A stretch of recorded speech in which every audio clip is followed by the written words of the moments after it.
연전에 돌아가신 우리 오카논 목사님께서 1년에 몇 차례 많은 목사님들을 모시고 목회자들을 모시고 평신도를 깨운다 제자 훈련을 가르치는 전수하는 프로그램을 늘 진행을 하셨습니다. 그 제자훈련 클리닉, 제자훈련 컨퍼런스를 하실 때마다 오카논 목사님께서 늘 첫 시간에 하셨던 강의 제목이 있습니다. 광인론입니다. 광인론, 미친 사람론.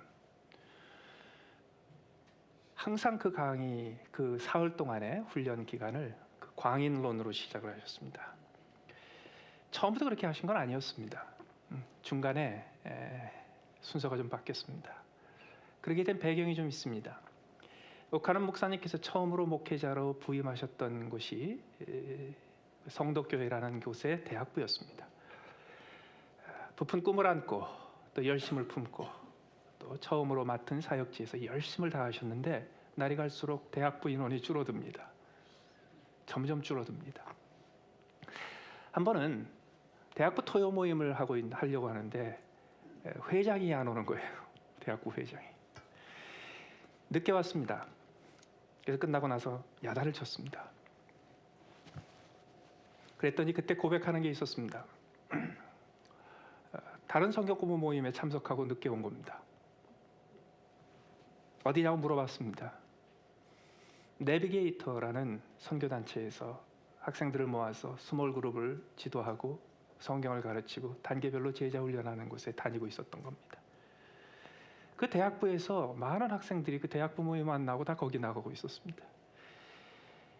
그 당시에 보통 목사님들이 그런 얘기를 들었으면 된통 야단을 치고 그 2단 모임 가지 말라고 이렇게 하셨을 텐데 옥 목사님이 안 그러셨습니다. 자세히 물어보셨습니다. 찾아가 보기도 하셨습니다. 그리고 배우셨습니다. 그리고 그 방법대로 대학부를 훈련시켰습니다. 1대1로 소그룹으로 성경을 가르치고 훈련을 시키고 전도를 시키고 하는 훈련을 가르치셨어요. 대학부가 부흥했습니다. 그 대학부 출신, 그 당시에 그 1, 2년, 3, 4년 사이에 변화된 대학부에서 훈련받았던 1세대 제자들이 세운 기독교 기업이 이랜드입니다. 지금까지도 이랜드의 박성수 회장을 비롯해서 거기에 선교를 맡아서 하고 계시는 방성기 목사님에 이르기까지 그 당시에 함께 대학부를 했던 사람들이 지금까지 이랜드를 이끌어가고 있습니다. 그래서 오카논 목사님이 그 제자 훈련의 방법을 터득하고 너무너무 기뻤습니다. 그런데 부족한 게 좀 있었어요. 이게 정말 성경적인가? 이게 정말 복음에 맞나? 이것이 정통 기독교 신학에 맞는 일인가? 그 답답함을 풀지 못해서 그것을 가르쳐주는 사람이 아무도 없어서 미국의 웨스트민스터 신학교에 유학을 오셨습니다. 유학을 와서 1년, 2년이 지나는데도 아무도 안 가르쳐주는 거예요. 왜냐하면 신학자들이 또 그런 거 잘 못해요. 그러다가 우연찮게 도서관에 가서 낡은 조그마한 소책자 하나를 집어서 읽다가 깨달았습니다. 교회가 무엇인지, 교회의 본질이 무엇인지를 깨달으면서 모든 게 다 풀렸어요. 그때 옥 목사님의 아주 남다른 면이 하나 있습니다. 그 소책자를 읽고 대학 신학교 도서관에서 그 소책자를 읽고 이거구나. 내가 여태까지 대학부 학생들을 지도하고 가르쳤던 것이 그저 잘 먹히는 방법에 그치는 것이 아니라 이게 성경의 본질적인 가르침이요, 이게 신학의 기초적인 원칙이구나라는 것을 깨닫는 순간 더 있을 수가 없었어요. 그래서 학위를 마칠 때까지 한두 학기만 더 하면 되는데요, 기다릴 수가 없었어요. 그래서 그냥 집 사가지고 한국 들어가가지고 교회를 개척했는데 그게 사랑의 교회입니다. 그 다음에 목사님들이, 목회자들이 이거를 모르고 있는 것이 너무너무 답답해가지고 목사님들을 모아서 가르치기 시작했습니다. 그분이 터득한 방법을 전수하고 그분이 터득한 성경의 기초를 이야기하고 그분이 깨달은 신학의 기본적인 이야기를 전달했습니다. 많은 목사님들이 감동했습니다. 많은 목사님들이 도전받았습니다. 많은 목사님들이 성경적인 원리를 깨닫기도 하고 성령의 도우심으로 그것이 얼마나 중요한 신학적인 기초인지를 깨닫기도 하고 발견하기도 했습니다. 현장에 가서 현장 실습을 통해서 이렇게 하는 거구나 간접적인 경험도 하고, 그리고 의욕을 가지고 부푼 마음을 가지고 사역지로 돌아갔는데 아무도 안 하는 거예요. 고민하기 시작했습니다. 배웠는데 왜 못할까? 깨달았는데 왜 못할까? 도전을 받았는데 왜 못할까? 그때 옥 목사님이 깨달은 게 하나 있습니다. 안 미쳐서 그렇다. 미쳐야 되는구나. 그래서 옥 목사님 그 다음부터 쓰시기 시작한 게 있습니다. 한국은 원래 이렇게 인용 문화가 좀 없어가지고 이걸 누가 처음에 말했는지를 저도 잘 모르겠는데, 그때부터 옥 목사님이 끊임없이 쓰셨던 표현이 있어요. 미쳐야 미친다. 미쳐야 가고자 하는 것에 미친다. 이해가 되세요? 사람이 미쳐야 가고자 하는 것에 미친다. 그 다음부터 방법을 아는 게 중요하지 않다. 깨닫는 게 중요하지 않다. 미치는 게 중요하다. 그래서 광인론을 늘 생명 걸고 미친 듯이 강의를 하셨습니다. 이제부터 몇 주간 동안 장세규 목사의 광인론을 좀 소개하겠습니다. 오늘 본문에도 미쳤다라는 얘기가 좀 나옵니다. 오늘 본문의 13절에 보시면 우리가 만일 미쳤어도 하나님을 위한 것이요 정신이 온전하여도 너희를 위한 것이라. 미쳤다, 온전하다가 나와요. 성경에서 미쳤다라는 표현이 나올 때 좋은 때도 있고 나쁜 때도 있습니다. 사람들이 보기에 미쳤는데 하나님이 보시기에 온전할 수도 있고, 사람들이 보기에 온전한데 하나님이 보시기에 온전할 수도 있고, 사람들이 보기에 온전한데 하나님이 보시기에 미칠 수도 있고, 사람들이 보기에 미쳤는데 하나님 보시기에도 미칠 수가 있습니다. 이해가 되세요? 그래서 어떻게 미쳐야 되는지를 좀 알아야 합니다. 그냥 미치기만 하면 안 됩니다. 어떻게 미쳐야 돼요? 하나님이 보시기에 그게 정상이야 그러는 미친 게 있습니다. 그거 어디서 찾아야 됩니까? 말씀에서 찾아야 합니다. 성경에서 찾아야 합니다. 이제부터 우리는 미치는 방법을 좀 배워볼 겁니다. 어떻게 곱게 미치나, 어떻게 온전하게 미치나. 미쳐도 하나님 보시기에 괜찮다 싶게 미치는 방법을 성경에서 좀 찾아보고 싶습니다. 오늘은 그 구체적인 방법을 하나하나씩 다루기 전에 근본적인 기본적인 원리를 오늘 본문에서 찾아봅니다. 어떻게 미쳐야 되나? 왜 미쳐야 되나? 미쳐야 될 이유가 무엇인가? 어떤 모습으로 미쳐야 되는가? 제일 먼저 그리스도인들이 미친 사람으로 살아야 되는 첫 번째 이유가 오늘 8절에 등장합니다. 우리가 담대하여 원하는 바는 차라리 몸을 떠나 주와 함께 있는 그것이라. 그리스도인들은 미친 사람으로 살아야 합니다. 그런데 미친 사람도 두 가지 종류가 있습니다. 조용하게 미친 사람이 있고 요란하게 미친 사람이 있어요. 그리스도인들은 맨날 미친 척하면서 요란하게 미칠 필요는 없습니다. 때로는 조용하게 미칠 때가 더 많습니다.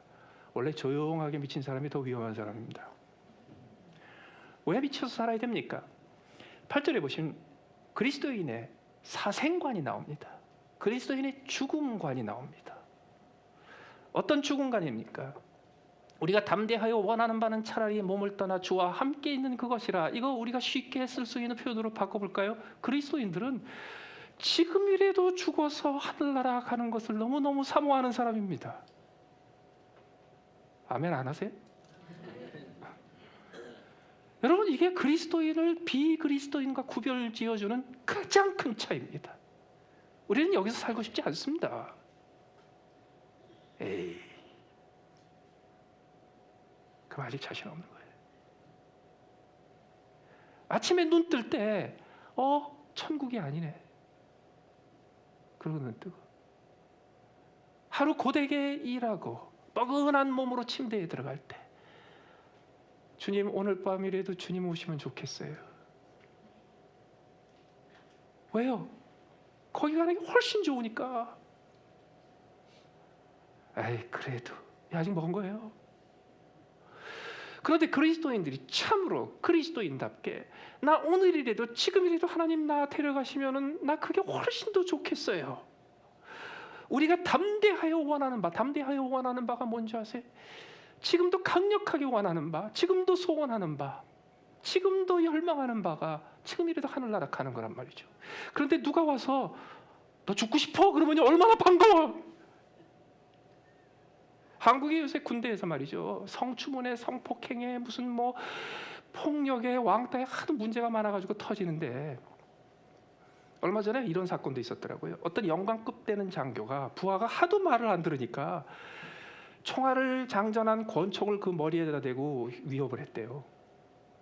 그래서 또 나라가 뒤집어졌어요. 발칵했어요. 근데 저는 그렇게 보면서 미국은 워낙에 총알을 장전한 권총 대고 코앞에서 휘두르는 일이 많아가지고 그거 별거 아닌데, 한국은 군인들도 총알 잘 안 주니까 그것도 참 대단한 일이구나 생각이 들었어요. 그런데 또 한편 또 그 권총 휘두른 그 사람은 또 얼마나 열받았을까. 그 앞에 있는 그 부하가 그 사람 얼마나 뒤집어 놨길래 총까지 뽑아가지고서 방아쇠까지 당겨가지고 놀이쇠까지 또 당겨가지고서 머리에다 대고 협박을 했을까. 그 생각도 들어요. 꼭지가 돌았겠죠. 뚜껑이 열렸겠죠. 미쳤겠죠. 안 그러면 그 총을 대겠어요? 그런데 그 총 댄 그 장교보다 그 총이 머리에 닿았는데 거기다 대고 땡겨 이러는 사람이 더 미친 사람이지. 여러분, 세상이 보기에 그리스도인들이 결정적으로 저놈들 미쳤구나 그럴 때가 언제인지 아십니까? 땡겨 그럴 때입니다. 그러면 진짜 눈에 뵈는 게 없습니다. 아무것도 두려운 게 없습니다. 그렇기 때문에 이 기독교적인 사생관을 가진 사람, 기독교적인 죽음관을 가진 사람은요, 그 앞에 아무것도 큰일이 없어요.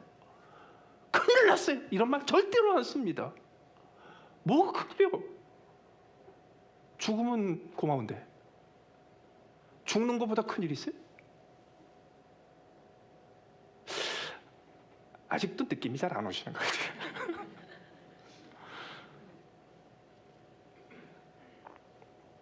하나님이 보시기에 야, 네가 정상이야. 사람들이 너 미쳤다 그러지만 아니야, 네가 정상이야. 그렇게 미친 크리스천으로 살 수 있는 길은 첫 번째가 바로 이겁니다.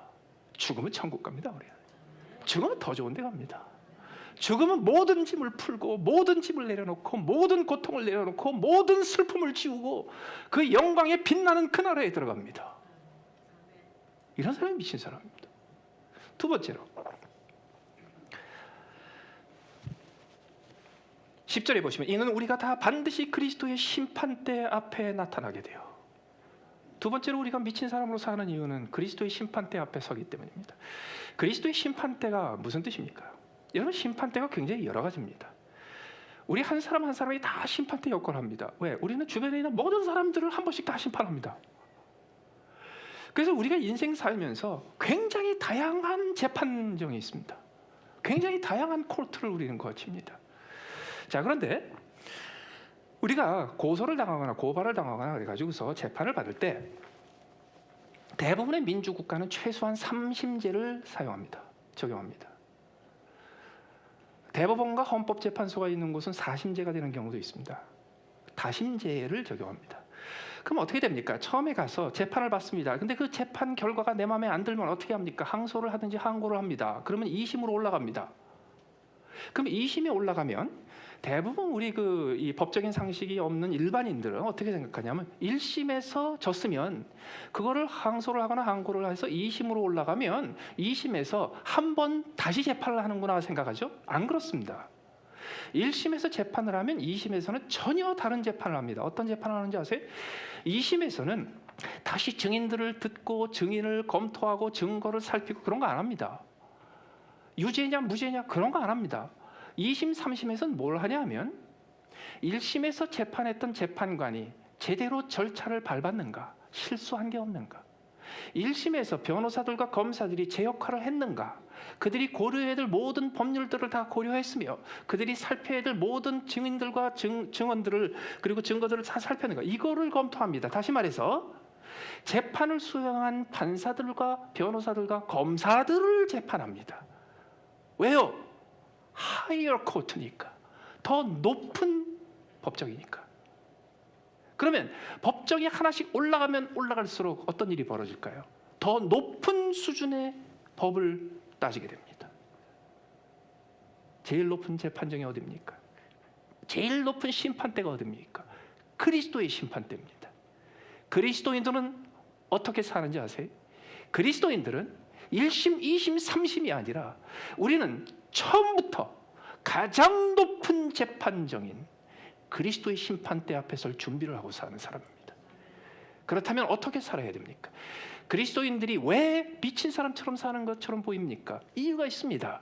우리는 1심 재판정에서 적용되는 원리와 법보다 가장 높은 재판정인 그리스도의 심판대에서 적용되는 법을 더 많이 신경 씁니다. 영어로 얘기하면 우리는 highest principle, 가장 높은 원리를 항상 놓치지 않습니다. 이게 무슨 뜻이냐고요? 여러분, 인간 세상에서, 사회에서, 국가에서 온갖 골치 아픈 일이 벌어지는 이유 중에 하나가 누군가가 악을 행해서라기보다는 모든 사람들이 다 선을 추구하고 옳은 일을 추구하는데 옳은 일 사이에 순서가 있다는 것을 몰라서 그렇습니다. 의로운 일 사이에 위아래가 있다는 것을 몰라서 그렇습니다. 더 중요한 의로움이 있고 덜 중요한 의로움이 있습니다. 더 높은 가치가 있고 더 낮은 가치가 있습니다. 어떤 원리를 위해서 어떤 원리를 희생시켜야 된 우선순위가 항상 있습니다. 그런데 특히 20세기 후반, 21세기에 들어와서 포스트 모더니즘이라는 이 시대에서 온 세계를 지배하는 사상이 뭐냐면요, 모든 가치관은 다 상대적이고 모든 가치관은 다 똑같다는 거예요. 안 그렇습니다. 안 그렇습니다. 예를 들어서 낙태 문제를 얘기해 볼게요. 낙태에 두 가지 그룹으로 진영으로 나눠졌습니다. 한 진영은 무엇을 주장합니까? 생명을 지켜야 된다. 한 진영은 한 인간의 선택권이 더 중요하다. 세상은 이 두 가지가 똑같이 중요하다고 믿고 똑같이 중요한 두 팀으로 갈라져서 똑같은 무게를 가지고 싸우고 있습니다. 크리스천들은요, 그 둘 중에 하나가 더 중요하다는 것을 압니다. 뭐가 더 중요합니까? 생명을 지키는 게 훨씬 더 중요합니다. 무엇이 옳으냐를 물은 후에 무엇이 더 높으냐를 항상 물어야 합니다. 여기 우리가 훈련이 잘 안 돼 있습니다. 한 가지 예를 드릴게요.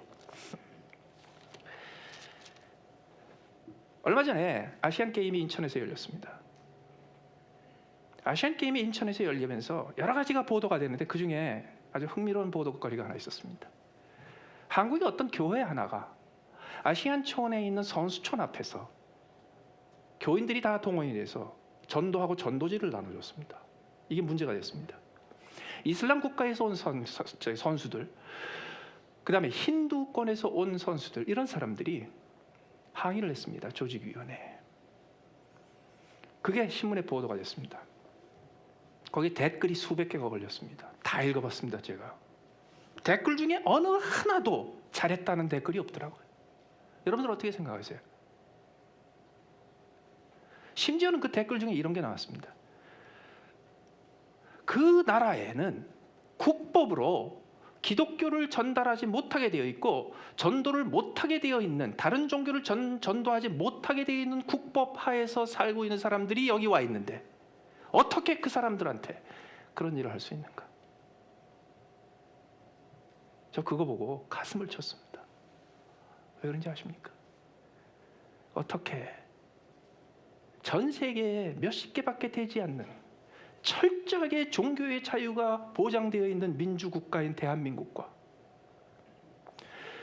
1000년 동안 국가가 정한 종교 이외에는 그 어떤 종교도 선택할 수 없고, 만약에 양심에 따라 다른 종교를 선택하면 가족이 와서 죽이든지 국법으로 죽이는 나라와 대한민국을 비교하냔 말이에요. 그때 정부 당국은 이렇게 얘기합니다.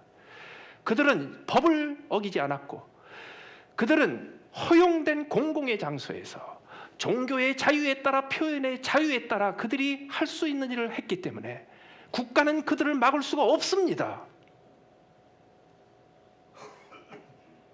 그것이 힌두 국가에서 왔건 이슬람 국가에서 왔건 상관없어요.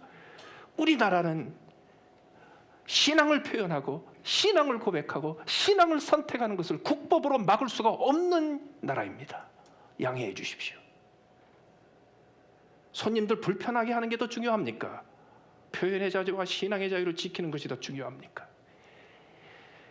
일본의 어떤 신문이 박근혜 대통령을 모욕하는 기사를 실었습니다. 한국의 언론인도 이렇게 얘기하더라고요. 지나쳤다. 괴론이다. 아니에요. 언론의 자유 지켜줘야 돼요. 그리고 언론의 자유를 지켜주는 대신에 콱 무시해버리면 돼요. 인용하지 않고 보도하지 않으면 돼요. 떠드는 소리가 안 들리게 하면 돼요. 대통령의 명예를 보존하는 것보다 언론의 자유를 지키는 것이 훨씬 더 중요한 가치입니다. 북한에 비라를 보내는 풍선을 띄웠다가 북한에서 처음으로 고사포를 쏘는 바람에 큰일이 벌어졌습니다. 한국에서 정치인들이 너도 나도, 심지어는 가장 보수적인 정치인으로 알고 있는 사람들조차도 자제해야 된다 이렇게 얘기합니다. 아니에요. 정부는 이렇게 얘기해야 합니다. 대한민국은 자유민주 국가입니다. 시민들이 자기의 정치적인 의사를 표현하는 것을 막을 수 있는 길이 없습니다. 북한 당국에 이렇게 얘기합니다. 우리는 국가의 권력을 가지고도 그것을 막을 수가 없습니다. 양해해 주십시오. 예배 들어오기 전에 잠깐 뒤져봤더니 우리 교회에서 1년 반 정도 신앙생활하다가 한국 간 하태경 의원이 꼭 제가 하고 싶은 얘기를 했더라고요. 그거 막아서는 안 됩니다. 그러나 그것 때문에 대한민국 국민들이 위험에 빠져서는 안 됩니다. 그리고 뭐라고 했냐면 한밤중에 보내십시오. 언론에 미리 얘기하지 말고 조용히 보내십시오. 얼마나 지혜로워요.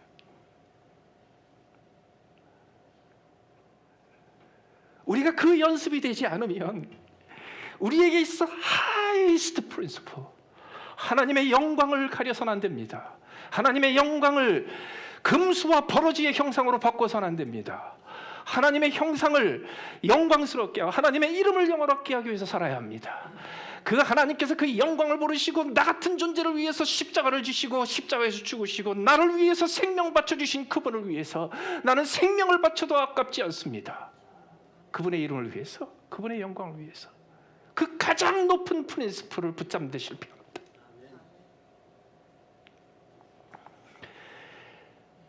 그 심판대에서 어떤 일이 벌어집니까? 11절에 우리는 주의 두려우심을 알므로, 앞에 10절에서는요 선악간의 심판을 받는다 그랬어요. 선도 있어요. 그런데 이 글을 쓴 바울 사도는요 선악간의 심판을 받으리라 라고 써놓고 보니까 말이죠 별로 칭찬받을 일이 없을 것 같아. 그래서 즉각 무슨 얘기를 하는지 아세요? 그래서 뭐 얻을까? 뭐 칭찬받을까? 아니다. 그 심판대 앞에 서는 것을 상상하면 나는 오직 한 가지 생각만 들어온다. 11절 우리는 주의 두려우심을 알므로.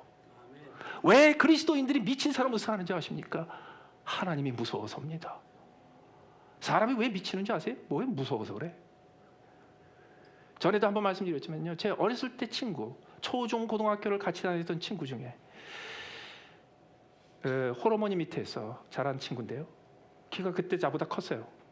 그리고 정말 잘생겼어요. 꽃미남으로 정말 잘생겨. 어느 정도로 잘생겨. 걔가 이렇게 길에 걸어가면 모든 여자애들이 이러고 막. 그리고 그 어머니가 저 피아노 선생님이세요. 그래가지고 어렸을 때부터 홀 어머니가 피아노 가르쳐가지고 자식 키웠거든요. 그래가지고 걔가 어렸을 때부터 피아노에 아주 그냥 도사예요. 얼마나 피아노 잘 치는지 몰라요. 초등학교 때부터 교회 피아노 반주하고요. 피아노 잘 치지, 얼굴 잘생겼지, 키 훤칠하지. 아 괜찮은 친구인데요 너무너무 여리고 여자애 같아. 근데 대학 다니다가 군대 갔거든요. 군대 가서 신병훈련을 다 마치고 나서 그 다음에 자대 배치하려고 쭉 서 있는데 말이죠 애가 몸 키 크지, 몸매 좋지, 얼굴 잘생겼지. 그러니까 딱 뽑혀서 어디로 데려갔나? 공수특전단. 공수특전단에 가가지고 6개월인가 있다가 그리고 이게 저 휴가를 받아서 나왔는데 달라졌어요. 얼굴도 달라졌고 인상도 달라졌고 목소리도 달라졌고 말하는 것도 달라졌고 행동하는 것도 달라졌고 완전히 달라졌어요. 그 약간 여성스러운 것이 싹 없어졌어요. 피아노 연주도 달라졌어요. 때려 부시더라고. 근데 갔다 와서 야, 너 어떻게 이렇게 달라졌냐 그랬더니 자기가 달라졌던 계기가 있대요. 산속에 가가지고 생존 훈련을 하는데 어느 날 빽 그냥 또 팍 가지고 팬티만 입고 쫙 세워놓더니 그 앞에다가 발을 딱 묶어놓은 닭을 한 마리씩 푸덕거리는 걸 놓더래. 생닭을. 그러더니 이제부터 각자 앞에 있는 닭을 찢어서 먹어 그러더래요. 그러니까 그거를 그리고 상상이 돼요. 거기 지금 손가락 손톱 가지고 이거. 그리고 원래 그 닭의 그 이 포비아 있는 애들이 있거든요. 그러니까 이 닭을 찢어 먹어. 그러니까 얼마나 겁이 났겠습니까? 그래서 잠깐 다들 이러고 멈칫하고 있는데 둘러섰던 모든 교관들이 야구 방망이를 하나씩 들고 무차별 두들겨 패기 시작하더래. 무차별. 여기 터지고 저기 터지고. 그러니까 그다음부터 어떻게 합니까? 매가 무서워, 닭이 무서워. 그 난리를 치고 나는데 갑자기 빽 호각을 불더니 정위치 그러더래. 쫙 다시 섰대. 여기서부터 여기까지 온통 피투성이. 그 중에 한 명도 닭 안 잡아먹은 애가 없어요. 미쳤지. 그렇게 한 번 미치니까 그 다음부터는요 어떤 곳에 갖다 놔도 살아나지. 왜 그리스도인들이 미친 사람으로 보이는지 아십니까? 우리에게 두려운 존재가 있습니다. 그 하나님이 우리에게 두려운 존재입니다. 보이지 않는 하나님, 지금도 아무 말씀도 안 하시는 하나님, 그 하나님이 너무너무 두렵습니다. 그런데 우리는요 하나님 두려운 줄 잘 몰라. 우리 주님이 얼마나 두려운 존재인지 잘 몰라요. 예를 들을까요? 여러분 벽에 여러분 아버지 사진이 걸려 있다고 해보십시오. 그게 아버지의 형상이죠. 근데 어떤 사람이 지나가면서 그걸 가리켜가지고 저놈이? 그러면요 가만히 있어요? 미치지. 옆에 있는 분을 한번 보세요. 하나님 형상이에요. 거기다가 야 이 XX야 그래 보세요. 하나님께서 내 이름을 망령되이 일컫지 말라 그랬죠. 그렇다면 하나님의 형상의 이름도 망령되이 일컫지 마십시오. 그리스도의 몸을 아프게 하지 마시고 그리스도의 마음을 아프게 하지 마십시오. 그리스도의 몸을 가볍게 다루지 마시고 그리스도의 마음을 가벼이 여기지 마십시오. 왜요? 두려운 존재입니다. 사람들은요 우리가 왜 미친 사람처럼 사는지 모릅니다. 왜? 그들은 진짜 두려운 것을 모르기 때문에 그래요. 12절 우리가 다시 너희에게 자천하는 것이 아니요 오직 우리로 말미암아 자랑할 기회를 너희들에게 주어 마음으로 하지 아니하고 외모로 자랑하는 자들에게 대답하게 하려 하는 것이라. 13절 우리가 만일 미쳤어도 하나님을 위한 것이요 정신이 온전하여도 너희를 위한 것이니 자랑이 어디서 나옵니까? 미치건 온전하건 누구를 위해서요? 너희를 위해서. 그리고 바울 사도는 거기에 대해서 계속 설명을 합니다. 14절 그리스도의 사랑이 우리를 강권하시는도다. 그리스도인들이 왜 미친 사람처럼 사는 줄 아십니까? 맨날 쫓겨요. 왜 미친 사람처럼 사는지 아세요? 맨날 누군가가 뒤에서 쫓아와요. 왜 미친 사람처럼 사는지 아세요? 맨날 누군가가 뒤에서 푸시를 해. 어떤 푸시가 있는지 아세요? 그리스도의 사랑이 강권합니다. 그리스도의 사랑이 우리를 밀어제낍니다. 선택의 여지가 없습니다. 만약에 그리스도의 법이 우리를 강권하시면 그렇게 어렵지 않았을 겁니다. 만약에 율법이 우리를 강권했으면 우리는 아마 저항했을지 모릅니다. 하나님께서 우리에게 상을 주시겠다고 그러고 벌을 주시겠다고 그러고 우리를 설득했다면 no thank you 그랬을지 모릅니다. 그러나 그리스도의 사랑이 우리를 강권하는 것은 우리가 저항할 길이 없습니다. 그래서 하는 게 뭐냐고요? 너희를 위하여 온전해지고 너희를 위하여 미치는 겁니다. 그리스도의 사랑에 어떻게 강권하십니까? 주여 그리스도의 사랑이 나를 강권하시사 내가 그리스도의 사랑에 빠져서 살게 하시고 내가 그리스도의 사랑에 못 이겨서 살게 하시고 내가 그리스도의 사랑에 밀려서 살게 하십시오. 그런 거 하지 마세요. 그 다음 하시면 돼. 13절 어떻게 돼요? 우리가 14절 그리스도의 사랑이 우리를 강권하시는도다. 어떻게? 그 다음 우리가 생각하건대 생각하십시오. 생각하시면 그리스도의 사랑이 강권합니다. 무엇을 생각하냐고요? 우리가 생각하건대 한 사람이 모든 사람을 대신하여 죽었은즉 그리스도께서 나를 위해서 죽으셨다. 생각하십시오. 그리스도께서 나를 위해서 죽으실 뿐만 아니라 그리스도께서 모든 사람을 위해서 죽으셨다.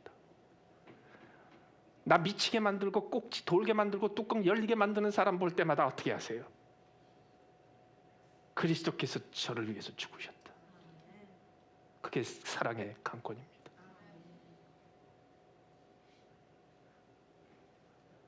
그런 미친 짓이 나옵니다. 오른뺨을 맺고 왼뺨을 댑니다. 오리를 가자는다 심리를 갖춥니다.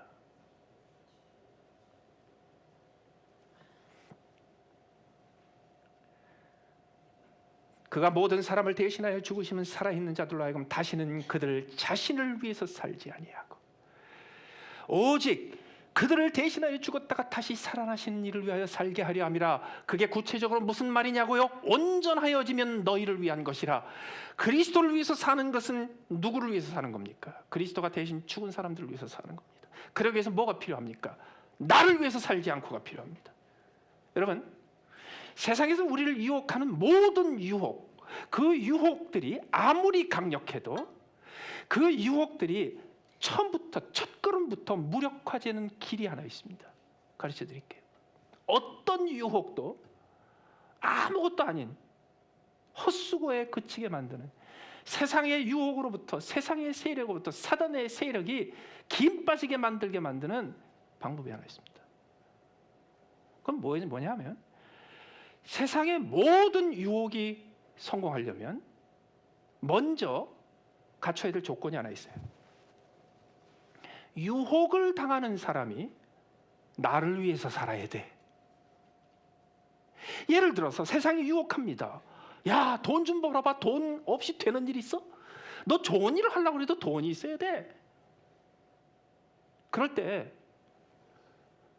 나를 위해서 살지 않는 사람은요, 내가 왜 돈을 벌어야 돼? 나 돈 필요 없어. 그러면요 물질의 유혹이 거기서 푹 꺾여요. 쾌락의 유혹이 정력의 유혹이 오잖아요. 거기서 나를 위해서 살지 않는 사람은 그 유혹이 오다가 그냥 사라져요. 어떤 사람들은 이런 얘기합니다. 목사님, 돈 버는 거요 다 나를 위해서 버는 거 아니에요. 그거 벌어서 다 하나님 나라를 위해서 쓰려고 그러는 거지. 근데 그런 사람 치고 쓰는 사람 못 봤어. 그래서 예수님께서 뭐라고 그러는지 아세요? 네 창고에 쌓아뒀다가 하나님 창고로 트랜스퍼 하라는 얘기 아니고 애초부터 하늘나라 창고에 두라 그랬어요. 이 땅의 창고에 뒀다가 그게 어느 정도 차면 그 다음에 저쪽 어카운트로 옮기고 이런 거 하지 말고 처음부터 하나님 나라의 창고에 두라 그랬어요. 100만 불 벌면 드릴게요. 지금 10불 드리세요. 지금 10불 드리세요. 그것도 다 자기 욕심이야. 어떤 욕심인지 아세요? 한번 크게 질러보려는 욕심. 나를 위해서 살지 않습니다. 나는 나를 위해서 죽으신 나의 주님을 위해서 삽니다. 그 주님께서 이제 나를 위해서 살지 말고 주님께서 대신 죽으신 사람들을 위해서 살라고 했습니다. 그러면요 어떤 유혹도 우리를 흔들지 못합니다. 그런 사람들 세상에서 미쳤다고 그래. 돈 벌 기회를 저렇게 날려. 그냥 가만히 있어도 돈 버는데, 그냥 눈만 한번 감으면 돈 버는데, 미쳤지.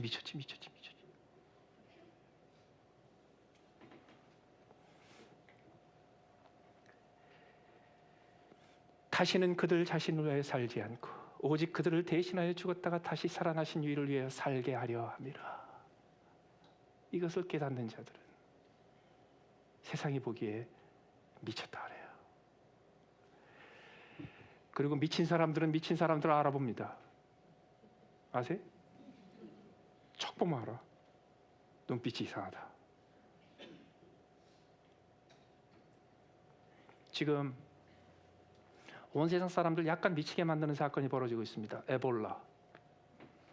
워싱턴 DC가 굉장히 위험한 도시입니다. 왜냐하면 미국에 있는 대도시 중에서 워싱턴 DC만큼 열대병 전문가가 많이 있는 도시가 없습니다. 왜 그럴까요?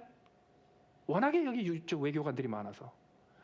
그리고 전 세계에 이 열대병이 돌고 있는 나라의 외교관들은 다 여기 와 있습니다. 그 나라들은 대부분 가난한 나라이기 때문에 LA에다가 총영사관 이런 거 안 만듭니다. 여기밖에 없습니다.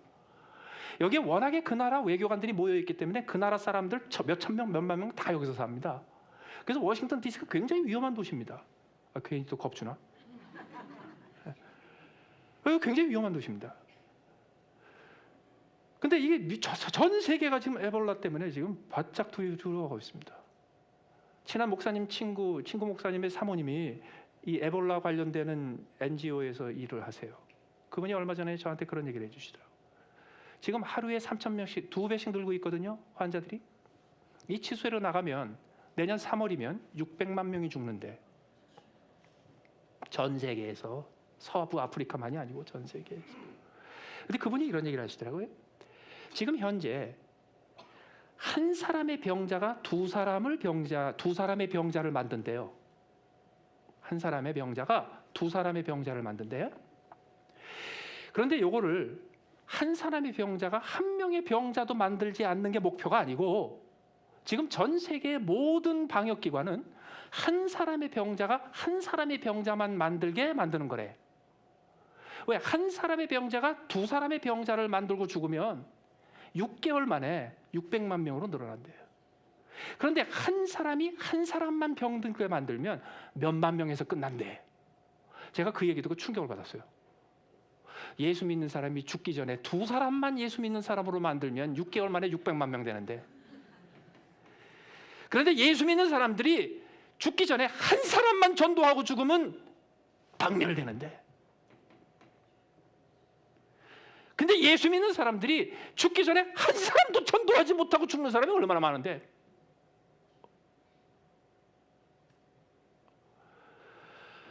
얼마 전에 스페인에서 처음으로 유럽 대륙에서 감염된 사람이 나왔습니다. 스페인에 있는 간호사입니다. 그 간호사가 어떻게 감염됐는지를 이야기를 들으면서 저도 좀 미친 끼가 있어서 그런지 미친 사람 찾았습니다. 그 간호사가 왜 감염이 됐냐 하면 스페인 할 것 없이 독일인이 할 것 없이 아프리카에서 에볼라 사태가 벌어지니까 아프리카에서 에볼라 환자들을 돌봤던 유럽 사람들을 각 나라마다 수십 명씩 다시 철수를 시켰습니다.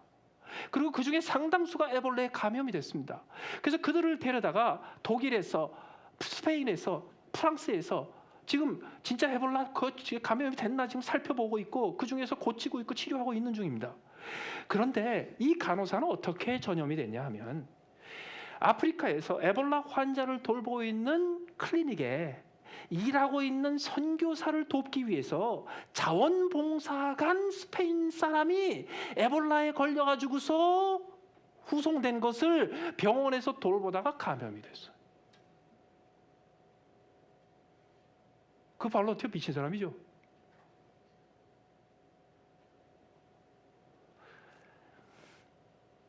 그 사람보다 더 미친 사람은요, 지금도 아프리카 클리닉에서 나 떠날 수 없다라고 고집 부리면서 에볼라가 창궐하고 있는 그곳에서 끝까지 버티고 있는 선교사들입니다. 아직 군대도 파견 안 했습니다. 아직 WHO에서 UN에서 조직적으로 사람들을 파견하지 않았습니다. 그런데 제발로 쫓아간 사람들이 다 누군지 아세요? 선교사들이에요. 현지인이 아니고 원주민이 아니고 미국 사람, 유럽 사람들 중에서 초기에 에볼라에 걸려서 죽은 사람들은 거의 대부분 선교사님들. 왜요? 미쳤으니까.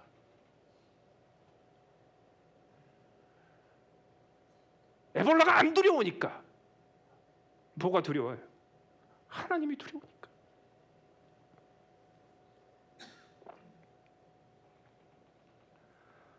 그러니까 다 갑시다 이건 아니고 가는 것도 돈 들고 보통 일이 아니에요.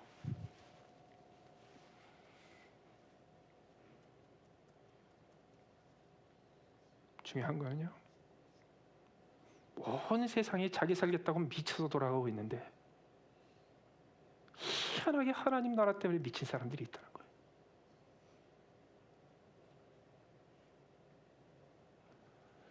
그 사람들이 하나님 보시기에 정상이에요.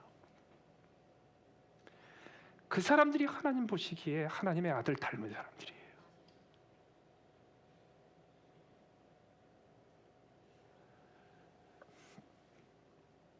한 사람이 많은 사람을 위해서 죽었다는 사실을 생각하십시오. 그리스도의 사랑이 여러분들을 강권하실 겁니다. 그 미치게 되어 있습니다. 요란스럽게 미쳐도 좋고 조용히 미쳐도 좋습니다. 상관없습니다. 주님, 나를 위해서 죽으신 주님을 위해서 살겠습니다. 그 순간 우리는 광인이 됩니다. 그때부터 우리는 미친 사람이 됩니다. 그때서야 비로소 예수님께서 십자가에서 이루신 그 일이 지금도 계속 이어져서 성취돼 갑니다. 그때서야 비로소 십자가에 달려 못 박히고 피 흘리신 그 손길이 오늘 이 땅에서도 사람들의 인생을 만지고 사람들의 영혼을 만져서 구원할 수 있는 역사가 이어집니다.